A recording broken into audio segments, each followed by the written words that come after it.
সম্মানিত দর্শক শ্রোতা, আজকে আমরা আলোচনা করব জিলহজের চাঁদ দেখার পরে চুল নখ না কাটার বিষয়ে কি বলে ইসলাম। সম্মানিত দর্শক শ্রোতা, জিলহজের আমল সমূহের মধ্যে থেকে একটি বিশেষ আমল হচ্ছে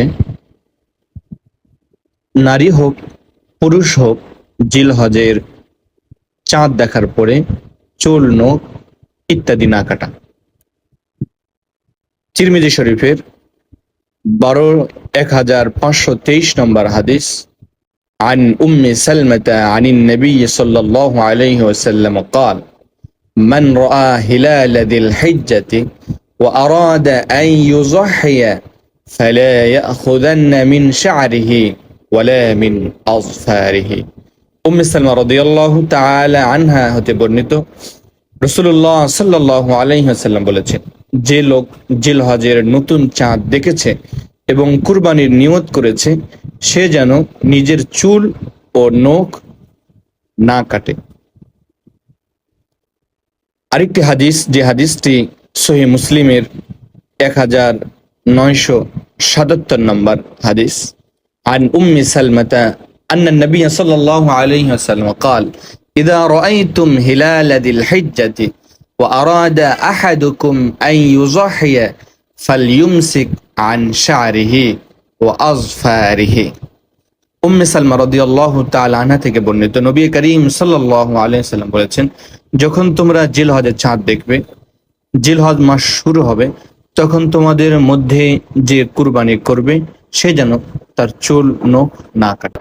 এখন জানার বিষয় হচ্ছে যে হুজুর, এই আমলটি কি শুধু যারা কুরবানি করবে তাদের জন্যই প্রযোজ্য, নাকি যারা কুরবানি করবে না তাদের জন্য এই আমলটি করলে আল্লাহ তাআলা কুরবানির সওয়াব দান করবে? আমরা এর উত্তর জানার আগেই আমরা নাসাই শরীফের ৪৩৬৫ নম্বর হাদিসটি আমরা শুনবো। عن عبد الله بن عمرو بن العاص أن رسول الله صلى الله عليه وسلم قال لرجل أمرت بيوم الأضحى عيدا جعل الله عز وجل لهذه الأمة، فقال الرجل أرأيت إن لم أجد إلا منيحة أنثى أفأضحي بها؟ قال لا، ولكن تأخذ من شعرك وتقلم أظفار وتقص شاربك وتحلق عانيتك فذلك تمام أضحيتك عند الله عز وجل।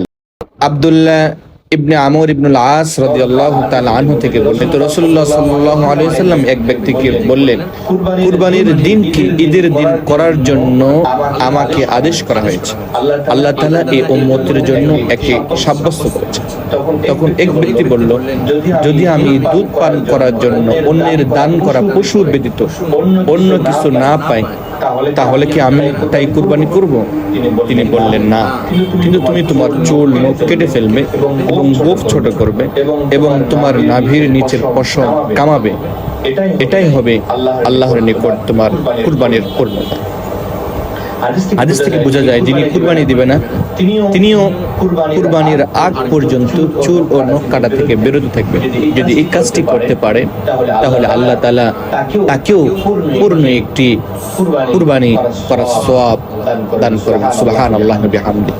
সম্মানিত দর্শক শ্রোতা, এই হাদিসটি শুধু পুরুষদের জন্য নয়, অনেক মা বোন যারা দেখছেন তারাও যদি আমরা জিলহজের চাঁদ দেখার পরে হাত পায়ের আঙ্গুলের নখ না কেটে, চুল না কেটে যদি আমরা চুলগুলো রেখে দিই, হাত পায়ের আঙ্গুলের নখগুলো না কাটি এবং কুরবানির দিন কুরবানির নামাজের পরে যদি এগুলো কেটে ফেলি, আল্লাহ তাআলা আমাদের সবাইকে কুরবানি করার সওয়াব দান করবেন। আল্লাহ তাআলা আমাদের সবাইকে আমল করার তৌফিক দান করুন।